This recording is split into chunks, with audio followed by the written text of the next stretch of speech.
So where are we? Where are we, Hart and Press?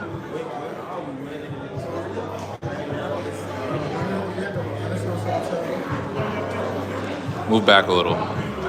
Yeah.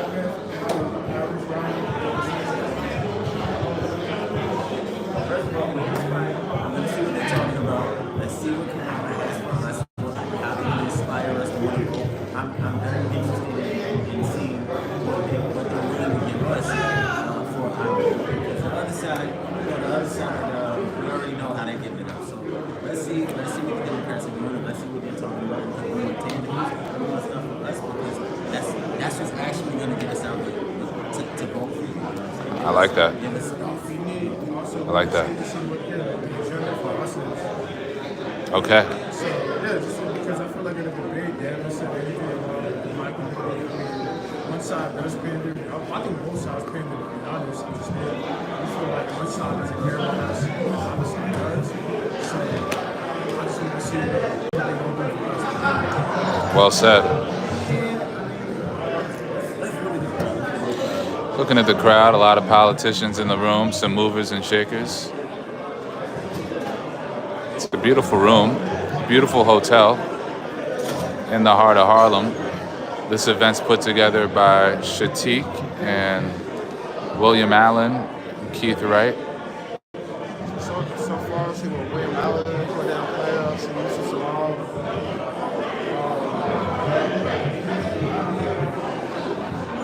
So you want to hold this for a sec and talk some shit? Yeah. So yeah, we out here just wanted to see what the whole vibe is. We got I call him Martin Luther King.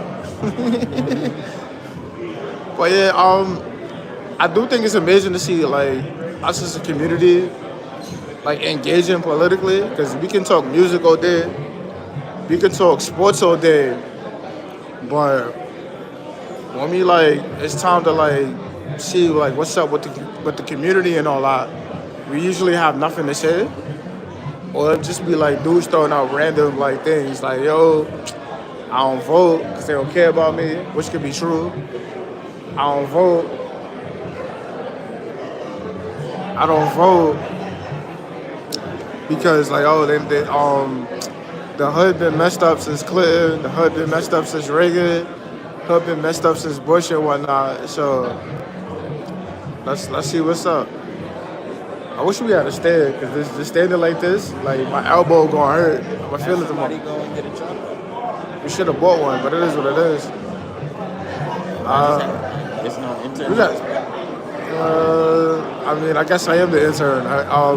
Shout out to the 30 people on the live. Love you. More likes, more loves. Throw a couple comments my way. We need more likes. We got 47.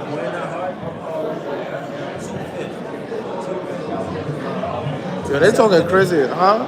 Yeah, 7 and 8. Yeah, the Renaissance Hotel. At the Victoria. We got Orlando, was good. We got a dude named Robert Leisure. If I said your name wrong, my bad. If some dude, the Diddler has no bet. Yo, this is not about Diddy. Just because you see us in Harlem doesn't mean we have to speak on Diddy. Yo, I'm not gonna repeat that line. That's crazy. That's crazy. Yo. Oh man, yo. What kind of subscribers we got on your guy list, bro? Yo, Okay, what's going on with it? Should we give them a little synopsis of what's happening? Yeah, go ahead. So. We're here in Victoria Hotel. We're on 2/5, and it's Black Sport Kamala. So I guess what they're doing is they're trying to register everybody to vote, inspire them to want to vote for Kamala Harris. But we're here because I can't speak for young average, but myself, I'm here to see what they're going to offer us as black men to inspire us to vote. Because I don't want to hear nobody telling me just vote for somebody. Yo, Robert, thank you for the subscription. Like, definitely check out everything. Check out everything. We got a bunch of good black people in here. We got a bunch of other black people in here. See what happens. Y'all stay tuned. It's gonna be very interesting. We got Yusuf Salam over there. You know what I'm saying? We got a bunch of your fly local government in the spot. So Dude said Hispanics for Trump. That's hilarious. Yo, should right to vote. Vote whoever you feel like is your best candidate.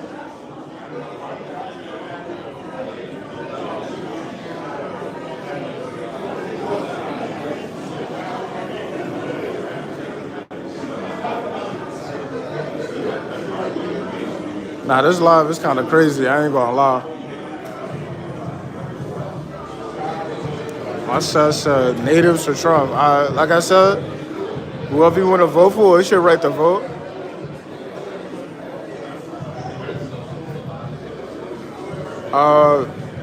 Patricia McKenzie was good. Nice to meet you. Thank you for jumping in on my live.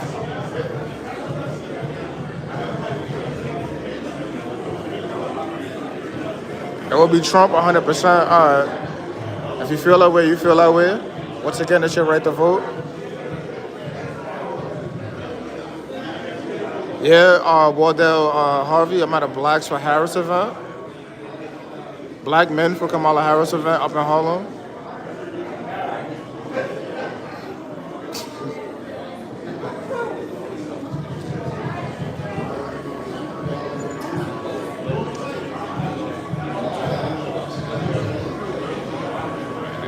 I'm gonna go over here. All right, all right.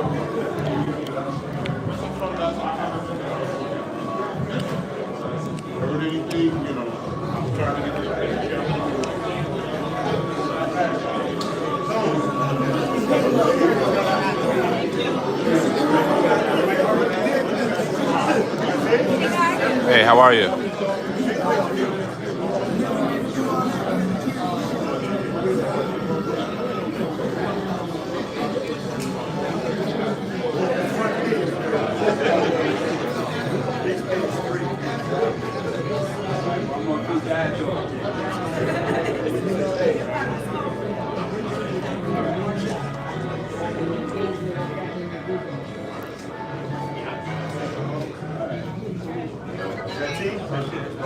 Yes, it's time. It's time. Ain't great. I ain't good.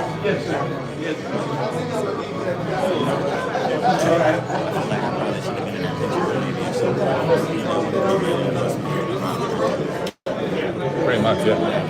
You being here, you already endorsed her.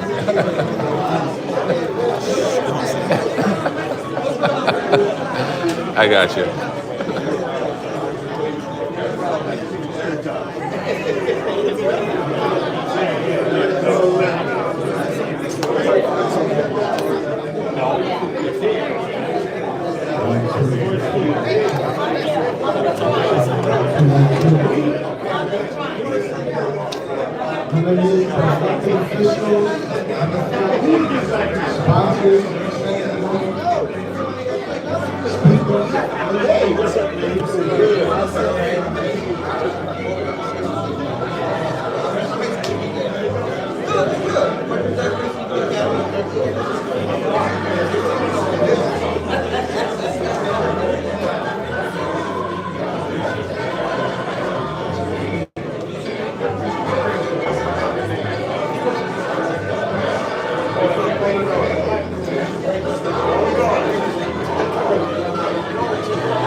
A lot of Trump supporters in this chat.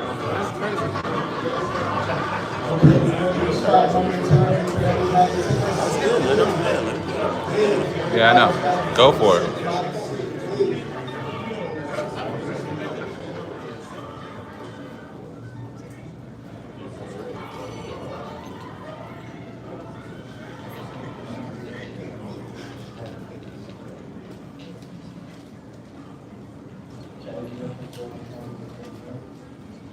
Thank you everybody for coming out tonight for Black Men, for Kamala.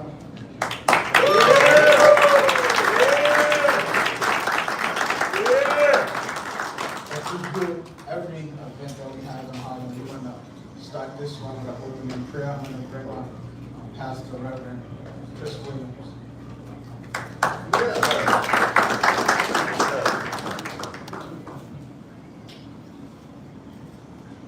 Let us pray, everybody. Heavenly Father, we come before you today, united in spirit and in purpose. As black women and men, community members gathered together for this call of action. Lord, we thank you for an opportunity to stand together, shoulder to shoulder, as brothers and sisters, united as agents of change. God, you've called us to this purpose, not to just be witnesses, but to be workers in the vineyard. To be the ones who answer the calls for justice, equality, and empowerment. God, we ask you to bless this gathering with wisdom, courage, and determination. Let every voice be heard, God. Let every heart leave strengthened. Let every hand leave here ready to work. Stir up a passion to uplift this country and our city and our communities, the desire to defend our rights in unity to purpose for a brighter future. We ask your guidance as we take steps towards transformation in our neighborhoods, our city, and ultimately our nation. God, may this call to action not only inspire but ignite a movement in this place. Light a fire amongst these men and women that they might go out and pursue justice and unity for all. Let your light shine on this road that we walk on. May we be ready to make the change necessary to change this great world we're living in. God, I pray that you would bless this meeting. Bless our electeds. Bless Kamala Harris. Bless the city of New York. And bless the United States of America. Amen. Amen.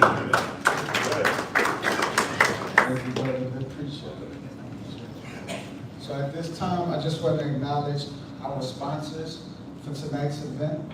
NIRAC, if we have any members from NIRAC, that's the New York Real Estate Chamber in attendance today. My brother Kamala.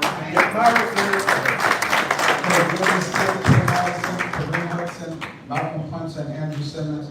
The owner of this hotel, a black man, a developer, Craig Livingston.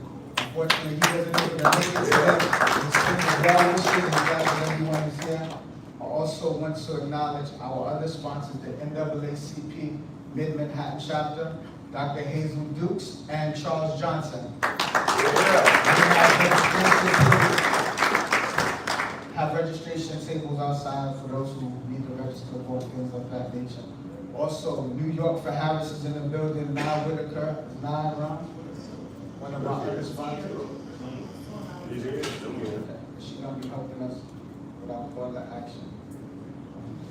So, just want to start this off with the purpose and how we got here. My name is Shatik Mitchell, the host and organizer of this event. Actually, the person that inspired me for this event is sitting in front row, and that's our dear Senator Cordell Clinton. Back in July, Senator Clinton had a rally, Black Women for Harris, and I attended that rally.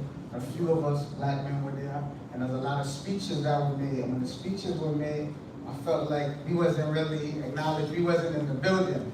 And they was talking about, oh, the white dudes, they raise money. And, you know, we've been getting a lot of flack on social media. So when I sat there, I said, you know, we have to do something for the black women. Now, also what I recognized when I was there, and I sat from the side. I wasn't all in the middle with everybody. I sat on the side, and I looked, I said, these are the same black women when our kids are shot down in the street, when they get arrested or something happens, they're the ones there going to bail them out, going to look out for them. So I said, you know what, in turn the black men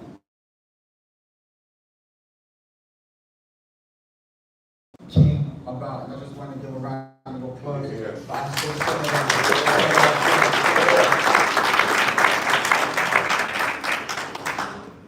Malcolm X once said, in fact, I think we're fooling ourselves and work towards union. Take a look at yourself. We all here, ain't we? All right. Brothers, I stand before you today, not just as a speaker, but as a black man on a long road that our people have walked for generations. We are here today in 2024, but our story, our struggle did not begin here To understand where we stand now, we must look back to where we once stood.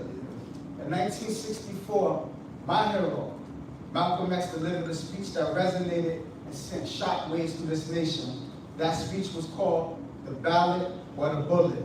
He spoke at a time when black people were fighting for basic civil rights, for the right to vote, for the right to drink water at a water fountain, for the right to eat at a restaurant, for the right to go to the bathroom, for the right to be treated as a human being. Malcolm's words were a call to arms, not with bullets, but with ballots. And if the ballot didn't work, then you know the rest. Total freedom, justice, and equality for the black man, woman, and child by any means necessary. For all of those who say,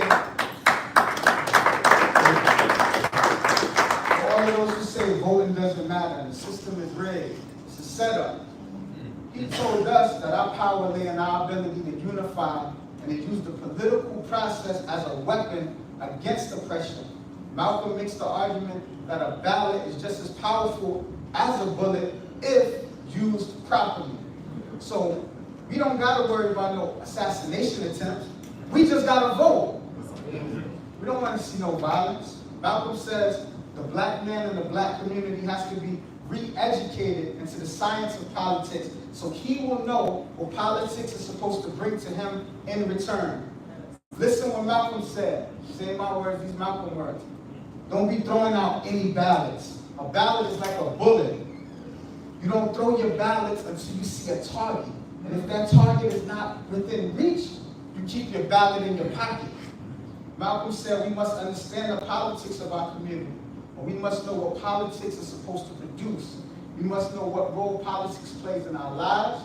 And until we become politically mature, we will always be misled, led astray, or deceived, or maneuvered into supporting someone politically who doesn't have the good of our community at heart.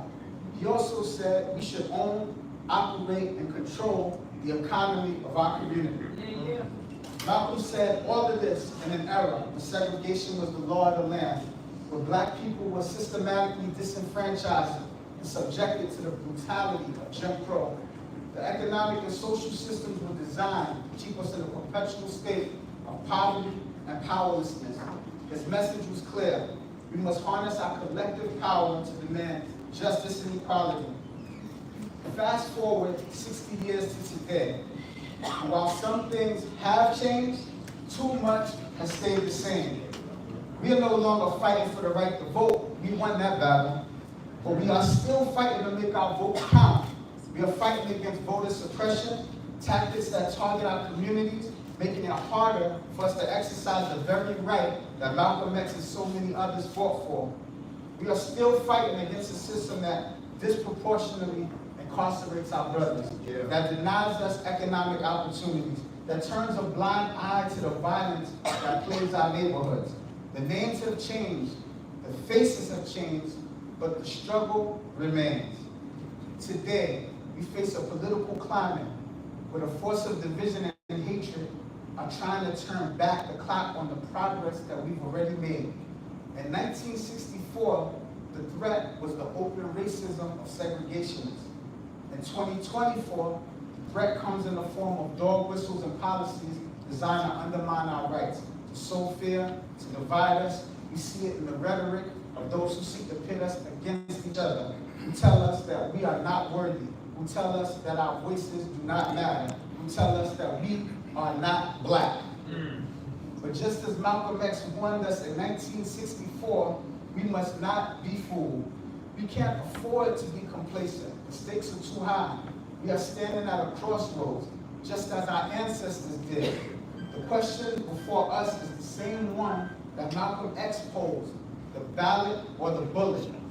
Today, we have a chance to make history once again. We have the opportunity to elect Kamala Harris as the next president of these United States of America.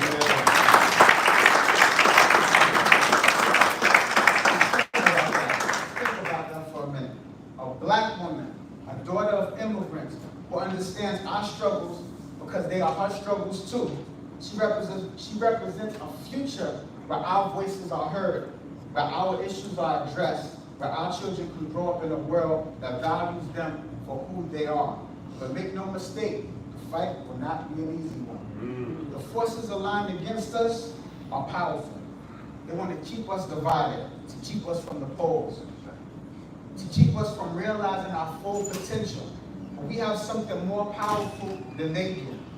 We have the legacy of our ancestors, the spirit of Malcolm X, of Martin Luther King Jr., of Marcus Garvey, of Frederick Douglass, of Adam Clayton Powell Jr., and all those who fought and died for our right to be here today. So I ask you, my brothers, to think about the choice before us, the ballot or the bullet. Will we stand by and let others decide our fate, or will we take control of our destiny? Will we honor the legacy of those who came before us by showing up, by voting, by making our voices heard? In 2024, the ballot is our bullet. It is our weapon against the forces of hate and division. It is our tool to build a better future for ourselves, for our children, and for generations to come. Let us not squander this opportunity. Let us not be silent. Let us not be divided. Together we can make history. Together we can elect Kamala Harris and move this country closer to the ideals that Malcolm X envisioned. The ballot or the bullet, my brothers. The choice is ours. Let's choose wisely. Thank you.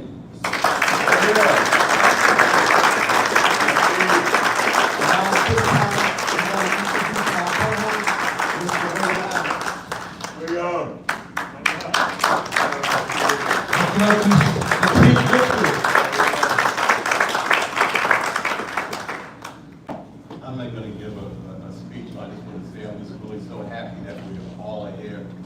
This is truly a historic moment. And this is a historic time. It is, and we each have a historic responsibility. You know, the fact that we're here because we said that we've been called to support one of our sisters. But in essence, supporting our sister, we're supporting ourselves. So let's give up supporting our sister.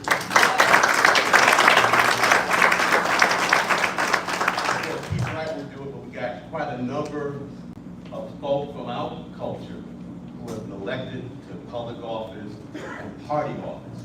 I just want them all to stand. I see Queens County's in the house, Clyde, Assembly members in the back. All the elected officials, Democratic Party, public office, county committee, district government, community boards. All these bills are important. Every last one of these bills are important. Every last one of these bills are important. You know, as I was thinking about today, I was thinking about one of my heroes. You know, actually two heroes, actually. One is gone and one is still here. And I remember these two men came to my middle school. And I guess, you know, they said the power of the word or the power of the speech is to inspire, to inform. And I can still remember Fred Samuel's speech. And I can remember Charlie Rangel's speech. All right. And they both had no notes. And they were so eloquent. And I was just amazed by them. I ended up becoming the paper boy for Fred Samuel. And most of the black doctors in Harlem, that's how I earned my little money as a kid. But Charlie Rangel, in fact, he's amazing. And it really, history at some point will give him his due. Because often as a culture of people, we can be extremely critical of each other, but not read the whole story. Yeah. Not read the whole, here's a guy that dropped out of school, went off to war, came back, and he met this beautiful, beautiful wife who convinced him to go to college, who then convinced him to go to law school, who then convinced him to run for office, who then convinced him to create the Congressional Black Caucus. And yesterday, he lost that life. So I just want to send out praise and condolences for the Rangel family because of what they mean at this moment for this community. Yeah. Because in order to have a Kamala Harris, you need an Alma Rangel. You needed a Charlie Rangel. And I hope we never forget whose backs we stand on to ride in this space right now. I sit there and I look at Cordell. She's only the second black woman to serve in the state senate here in Manhattan. The last one served in 1961, and she only served for 1 year. She got out of it, Cordell. And then they put her in the butt. Then she became Manhattan Borough president. She got out of there too.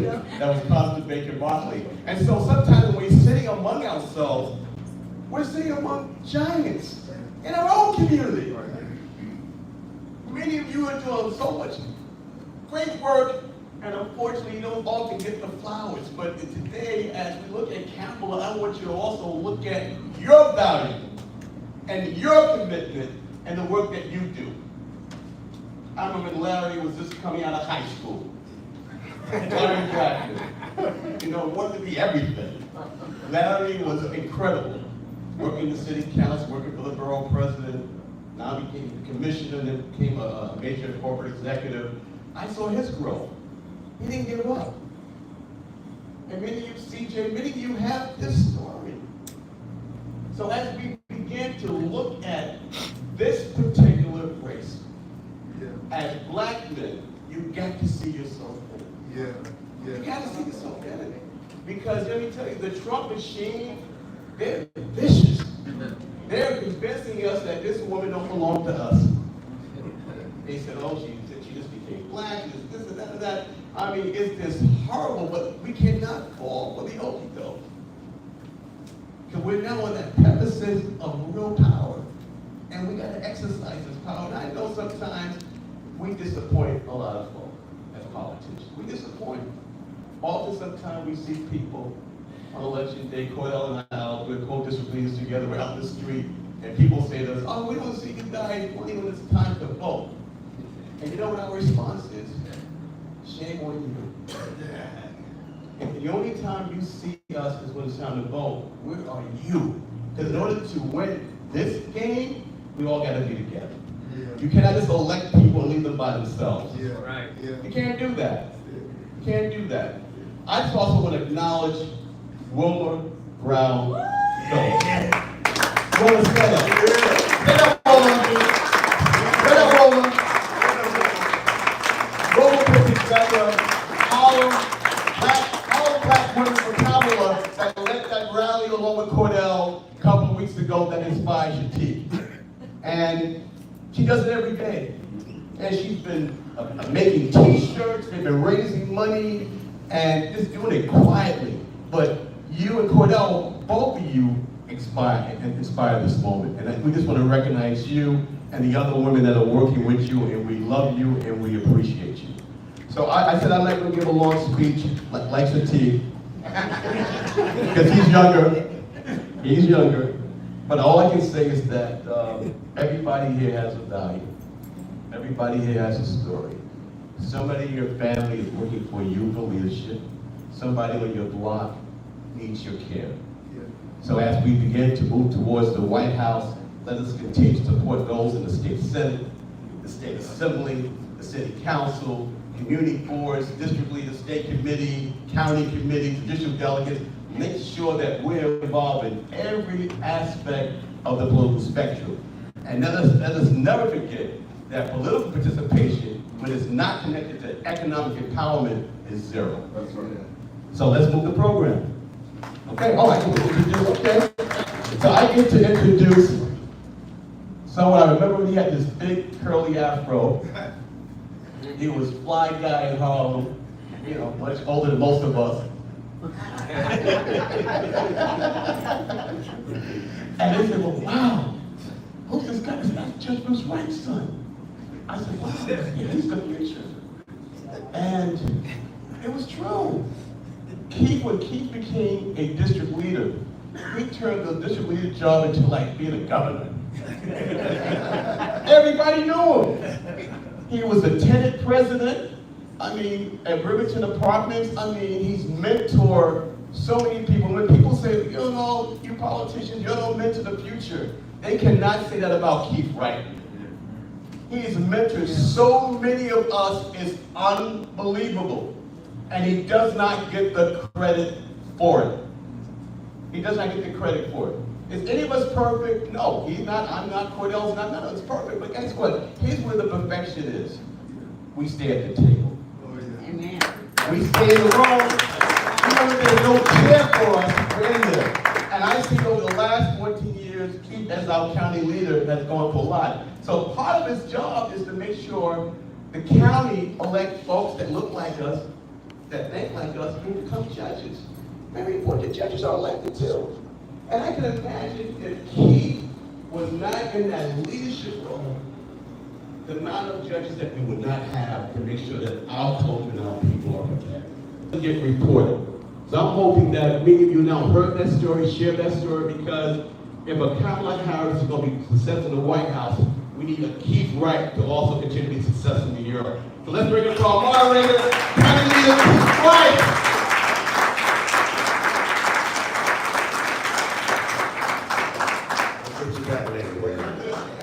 Good evening, everyone. We have a packed house here, and that's really, really a good thing. It's my honor to act as your moderator this evening, and just so we know what all that means, we need to talk over 5 minutes. I'm coming to get you. Right? I'm coming to get you. So it's just really, really gratifying to see all of us here tonight. I want to thank Shatik Mitchell for all of these. For bringing us all together, number one. I want to thank $100. But I also want to thank Shatik for, and I listened to him, and for invoking the words and the sentiments of Malcolm X. Today is actually National Voter Registration Day. So it's very timely that we are here this evening. You know, black women have been supporting black men in every way whatsoever. Financially, socially, economically, ecumenically. I see our pastor. Did I say that right? Ecumenically. Religiously, for those that don't understand. Educationally, in every way whatsoever. So it's about time that we as men stood up for this black woman that's running for president of the United States.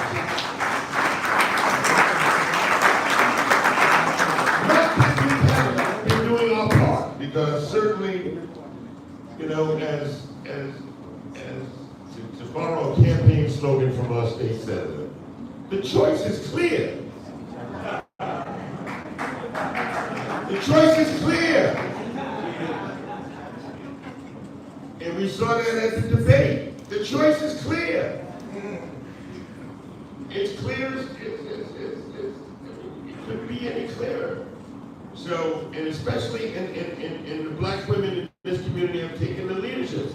Cordell Clare, Wilma Brown Phillips, when they had this rally at the Harriet Tubman statue for black women, it really galvanized. And so much so, other communities are copying. Yes, they are. The other communities are got it. Listen, there's a big tent. We're all in it for Kamala. We're all in it for you, Kamala. We're all in it for you, Kamala. So, yes. So, you can thank me later. Anyway, so black men don't vote. They don't. Sharon, I'll be with you in a minute. I'll be with you in a minute. Please give Sharon a seat. We've just come off course. Listen, I've been intimately involved with some of our the last 2 campaigns in this community. When Yusef Salam ran for city council, we were out on the streets. When Jordan Wright ran for the New York State Assembly, we were out on the streets, actually in the middle of the biggest heat wave this town has ever seen, on the corners. What I noticed is that black women were going to the polls in droves. Black men did not. We did not. And I'm not saying you could, I don't care who you're voting for, just get out there and vote. I can't tell you how disappointed I am. We were Larry Seabrook, we were on the corner. Black men were not voting. So that's a problem that only we can fix. So we are here today to start that process in order to solve the problem. Black men for Kamala. The press is here today.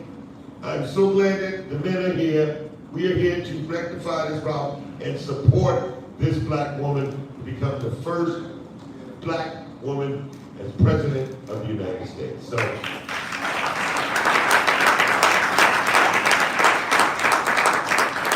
listen, you know, she's an AKA, right?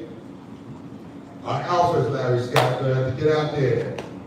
Our sigmas, you said, so now I'm gonna have to get out there. Who else did nothing? The capitals, all of that, yeah. And there you go. So get jealous, don't get mad, just get out there and vote. So with that, in no particular order, I'm asking, but since I talked about the alphas, let's bring up a person who has been involved with this community. He's not an elected official, however, he was an integral part in making sure our community got fed during this pandemic.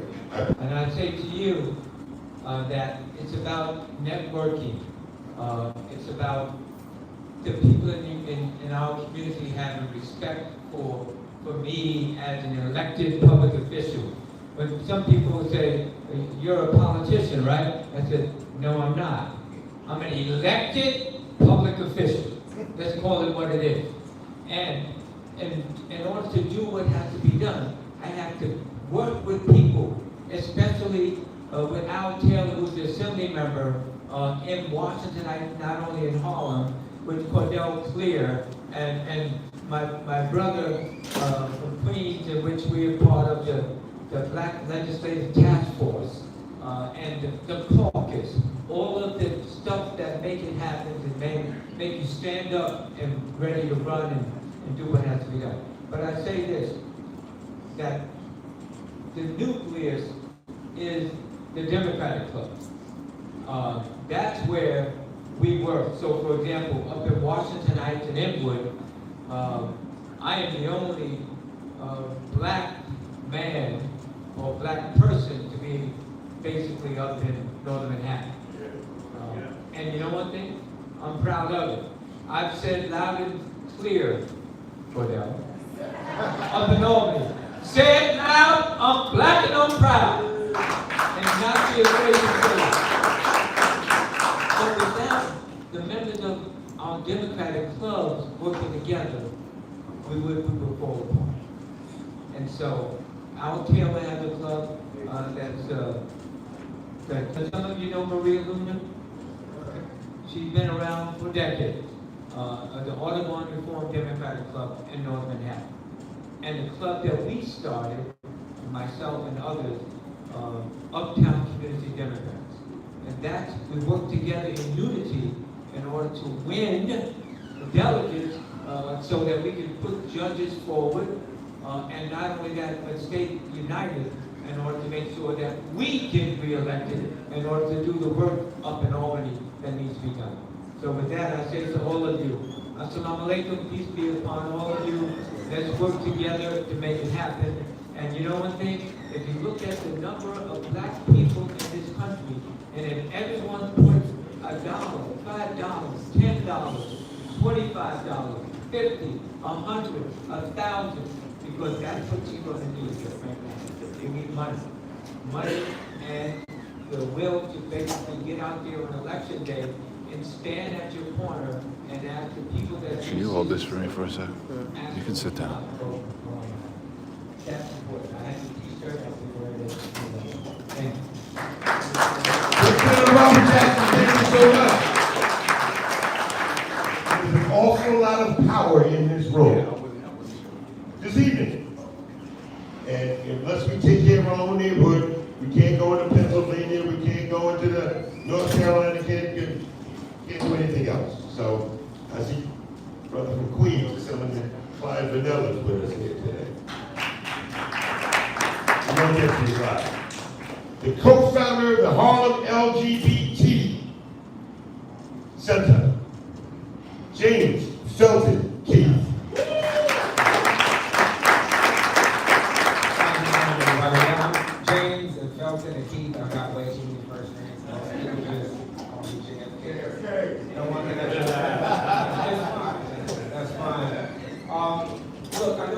lot of the elected officials here are going to talk about what we can do locally and what we should do locally and not going to do it locally. We absolutely should. As he said, black men don't vote. Black women have been holding us down forever. Black women are the most neglected population, collective in the United States of America.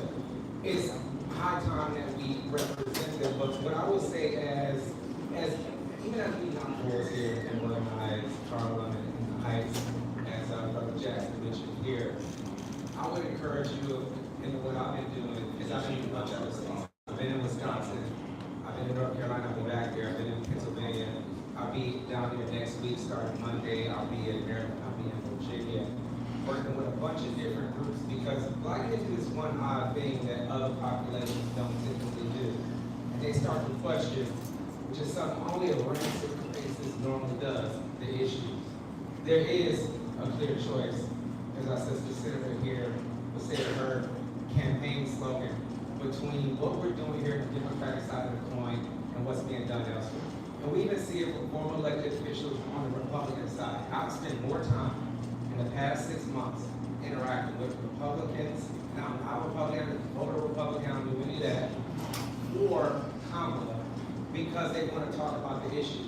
And black hats always go into this economic conversation as if we got a bunch of stuff to lose, which we don't. We don't have enough power, we don't have enough capital, we don't own enough businesses, which is why we need the coalesce here, which is why we absolutely need one Harlem, one uptown, with this trifecta that's been put together between the citizen's office, and now with the win of Jordan with the assembly office. We never had all 3 seats interacted in a cooperative way in Harlem together. I don't know if you all know that from a local standpoint, but we need to be thinking in that fashion. We talk about one Harlem, we talk about one black folk everywhere. I was born and raised in Detroit. I'm a refugee in Detroit. I don't got time to talk to y'all about how crazy it was. AIDS, Detroit. I know we talk about whatever Harlem is doing, but it wasn't Detroit. I can hear people talk about what the Bronx is doing, but it wasn't Detroit. My point is, as I go everywhere and talk to people who have a foot on the internet everywhere, I'm constantly trying to remind them that we all in this bucket together. And we have to seriously come together to figure out how we can coalesce power. We should just be talking about power. If we can't punch back at anything, we need to be embarrassed by asking, well, what about the issues? So when I'm in North Carolina, where a black man was just lynched the other day, right? His name was Tavion McGee. It just happened. That was like 4 days ago. Right? And when I talk to the Uptown Democrats there, which is Uptown Democrats here, Uptown Community Democrats here, but if you Google Uptown Democrats, the one that comes up most is in Uptown Charlotte, because their downtown area is actually uptown. They got some geographic issues. Really like we have here. Look, everyone in this month is New York. So my point is, as I go down there and I talk to them about how we need one communal voice, when we asking every black dude to not only come out and vote, but spend some of your own money. $5, $10, $20, $2,000. $2,000 is a lot of dollars for some of y'all who out here acting like you got 10 sitting in your pocket. So spend it. Spend it in Wisconsin. Spend it in Michigan. Spend it in Arizona. Because if you don't, I doubt half of y'all, I doubt 99% of y'all that's run as fast and jump as high as I can. You all be screwed. We need to be fearful about not having power. Now, I'm dead serious. We don't talk with a sense of urgency about what's going on anymore.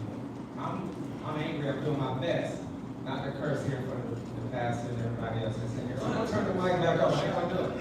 I ain't gonna do it. Look, I want y'all to get out the vote, spend some money.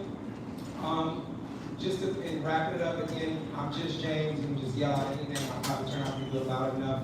I was a co-founder of the LGBT Center here. If you're not familiar, we represent 30 wards across the 5 boroughs. We represent more than 300,000 black and brown New Yorkers. It's not that center downtown.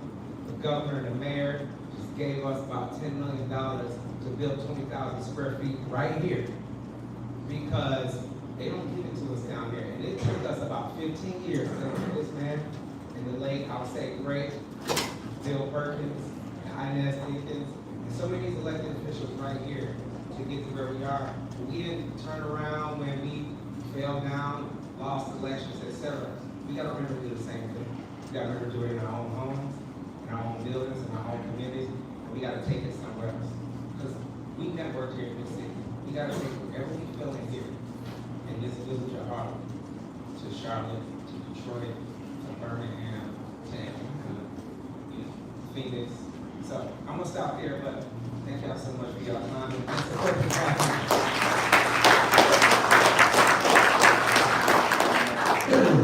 JFK, huh?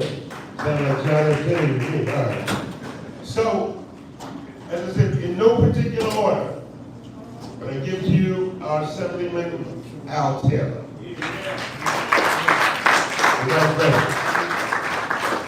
Good evening, everyone. Oh, come on, good evening, everyone. Hey, listen, I brought my handkerchief. If you know, you know. No.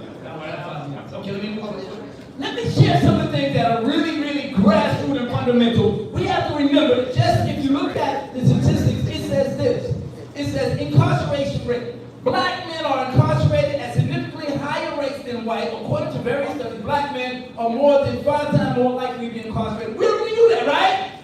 We already knew that, right? So in addition to the money, in addition to getting people to register, we have to talk to those folks that are able to vote, that can vote, and let them know they matter. Because we're talking about our political clubs are the backbone of those families. Either incarcerated, know someone that has, and if we're not talking to them, we're not talking to the rest of the population. You feel me? So it's good, that we look good. Look at that and say, you look good. Come on, that church, that crazy, you look good. But we cannot be great if we forget about those that are having an issue that may be incarcerated. Let me go a little bit further. He only gave me 5 minutes, already 45 seconds. So let's look at statistics. The age group with the highest incarceration amongst black men typically falls between 18 and 34. Is that right, society? Should say, cool. Street corner resources, here we go. However, the impact of incarceration extends beyond that age because the people in the household are impacted. Right? When we talk about economic growth, right? Why is it that the people that are building the prisons are the only one getting paid off of our labor? We have to turn that around. We're told we have to go out on the street and talk to those folks that don't look like us. Y'all feel me? Right? Okay, just a little bit more. Lifetime incarceration list estimates suggest that 1 in 3 black men can expect to be incarcerated in their lifetime, which is a stark contrast to most of the white folks. Oh, they said other people. I just said white folks. So y'all can hold it. Right? And so some of the factors contributing to incarceration, socioeconomic factors, systemic racism, and disparities in the criminal justice system. When I can go on and on and on. Now I just want to turn you around. I want to turn you around. Say, turn around. Okay, cool. Y'all say, where he going? I'm glad you asked. I want to look at a book called Nehemiah. And in the book of Nehemiah, you had a slave, right? And that slave was served, and then he got the word from his neighborhood. Back on the block, everything was torn from the floor. It was terrible. And his boss looked at him and said, well, how can I help you? And he went and he looked. Now, I just rattled off some of the conditions that we are experiencing across America. Not just New York City, but across America in these U.S. United States. Y'all feel me? So, the servant goes. He does a recon, and he looks at everything there. And he goes back to the people, the stakeholders, and he says, do you see the condition that we're living in? And my question to us tonight, do we see the condition that we're living in our communities? Do we? Right? Then he turns around and he says, let us, don't look for anybody else, let us, don't look for anybody else, let us rebuild together. Thank you.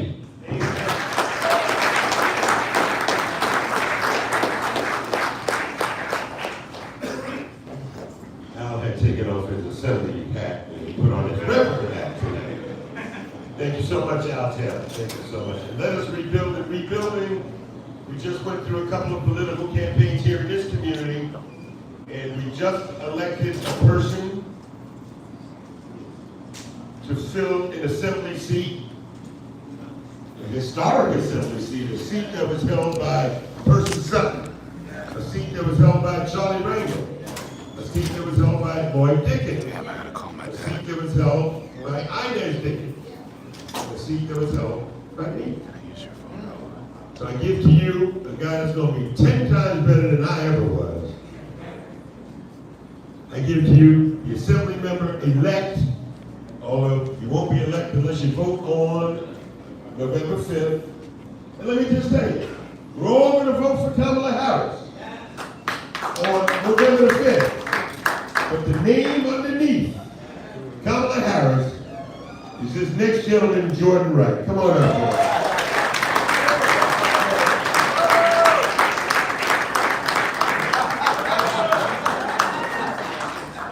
Thank you so much, County Leader. Appreciate you. Everyone, my name is Jordan Wright, candidate for New York State Assembly here in the 70th District, and it means a lot for me to be here tonight for a number of reasons, not the least of which is I remember where I was last time Donald Trump was on the presidential ballot when he won. I remember I was at Syracuse University in the dorm by myself, watching the returns, scared as I could be. Didn't know what was going on. I remember going out the next night, and there were some emboldened people out there. People out there came out the woodwork, people I've been in classes with, people who I thought, felt a certain way about me. And they showed themselves, they told on themselves. And I never want to feel that way again. I never want to have that experience again. So I'm happy to be in the room today. The people who look like me, who understand what's going on, who are going to go out, knock on doors, make phone calls, give money.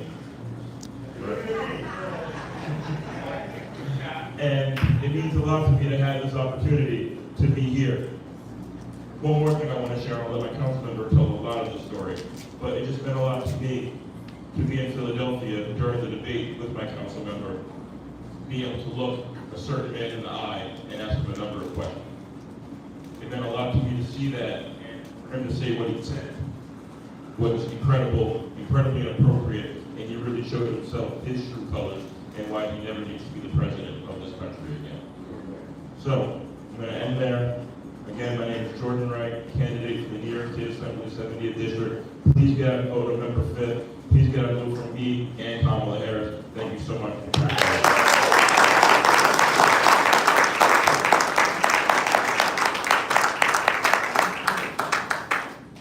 George made reference to his political partner. Someone he was down in Philadelphia with at the last debate, and they confronted Donald Trump. If you have not seen the video, look for this video. It's stunning. So, George's political partner, the person who represents us here in Harlem in the New York City Council, I give to you the man who spoke before the world at the Democratic National Convention. I give to you Council Member Yusef Salam.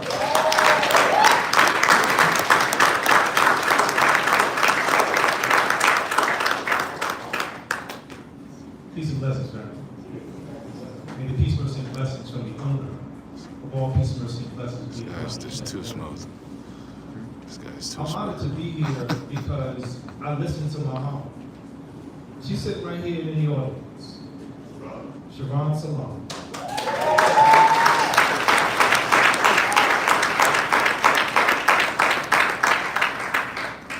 My mother is my modern day Harriet Tubman.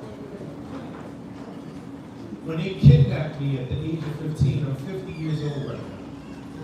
But when they kidnapped me at the age of 15, my mother finally got an opportunity to see me in the prison. She didn't say, because she knew I didn't eat, because my food was still in the oven. She didn't say, "Baby, how did you treat you? Did they give you something to eat?" My mother looked at me, and you know how it is when the strong men in our lives, they tell you, "Get yourself together." But she didn't say that.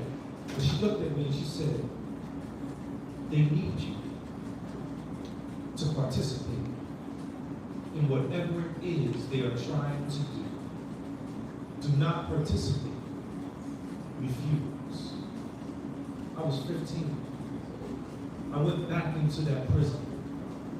And I had to use those words to maneuver my way out of what they were calling me a broken system, but the system is not broken.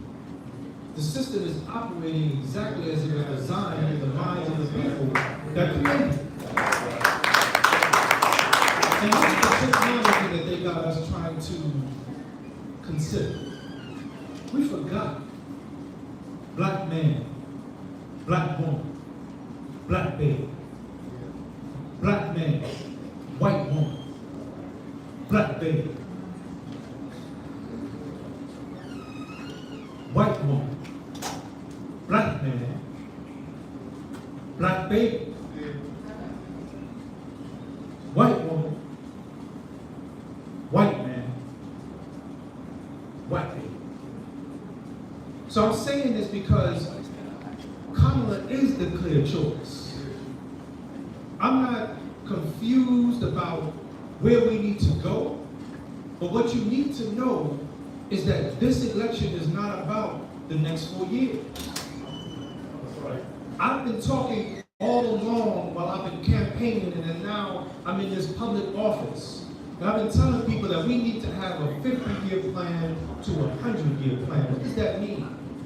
That means that what's going to happen in our life is that one day we're going to leave here. That means that when that time comes, will we leave within our DNA the deoxyribonucleic acid in our veins? That thing that will break generational curses. Folks are telling me as I've been traveling around the country that they're worried about whether somebody's going to give them another $1,200 check. They said Trump gave us money. I don't think they've been paying attention. First of all, we're not even talking about the civics lesson. But I don't think they're paying attention. Because here's a man who's telling you that you're going to be on the menu. You're not going to be at the table. And those individuals who have been hoodwinked, been bamboozled, been run amok, those individuals believe that they're going to be at the table. They're going to sell us out. We have to have a plan. And our plan can't just be that we need to vote Kamala into office. Because we need to do that. We must do that. The alternate is that we are going to, and I think JFK was alluding to this, right? You said it. You said, well, you don't think that 99% of the people in the room can jump higher than you, run faster than someone. What is he saying? He's telling us that we are at war.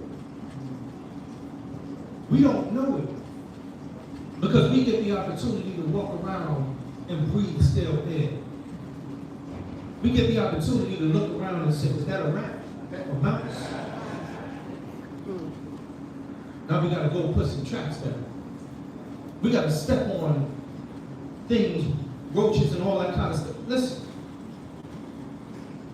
the projects are in the spirit. When you look at red line and you travel through all of the history lessons that we do not remember. Because our young people look at things like slavery and say, what are you talking about? Right now in Alabama, right now in Louisiana, they are telling people they are no longer calling them inmates. Slavery is alive and sick. And I'm gonna end as I started. They need you to participate in whatever it is they are trying to do. And we need you to participate in the greater goal, in what I call righteous collaboration. And if you don't think that that's real, you need you to participate in the very reality that has always been true. That you have been born on purpose and with a purpose. Don't shrink in your life. Expand. Let the world know that you're here. It doesn't do anything to play small. I want everyone to leave their mark on the surface of this earth so that people will know who you are. That you will know where you are. You will know why you are, what you are. Of course, we need to figure out how we are. Last thing. My mother said we've been waylaid. Those young men that mind those are the ones that I see sitting at home saying, nah, man, I'm not gonna vote. They don't know non-participation is participation. They don't know we get what we vote for. They don't know that they are this is disenfranchising. They are the secret weapon. Imagine if those who have been able to get their records back, to get their things expunged and cleaned and participate in. Imagine if they said, I know what I'm going to do when we vote. I'm going to vote for Kamala Harris. I'm going to vote for Jordan Wright. I'm going to make sure that I understand what's going on the ballot, because guess what? Me and the Senator Nutella and our Senator Porter Clear are already strategizing on how we can make sure we can educate our people. Because it's not enough for some of us to know. But we got to break it down in layman's terms so that we get the opportunity to truly understand what this is all about. So I'm here, and I know I might be over my time. But I'm here, and I'm clear on the right choice. I'm here, and I'm clear what the right choice is. There's a lot of other choices. There's a lot of other choices, but let me tell you something.